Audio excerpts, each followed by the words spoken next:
na talaga mapipigilan pa ang kasikatan ng phenomenal game app na Pokemon Go sa Pilipinas. Ito'y matapos makitaan ng potensyal ng Department of Tourism para sa pagpapalakas ng turismo sa bansa.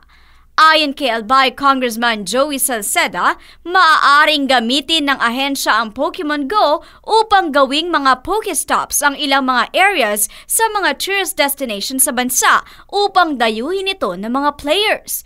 Nakitaan rin ang potensyal ang nasabing laro upang makatulong sa mga travel agencies na mag-organisa ng Poke Tours na add-on sa kanilang negosyo.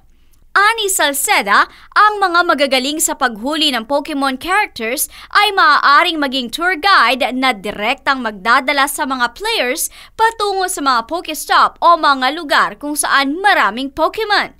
Paliwanag niya, malaki ang potensyal ng Pokemon Go upang makatulong sa pagbuhay ng turismo sa bansa. At yan ang ating good news! RH44, Vien Dacles, naglilingkod sa pagbabalita.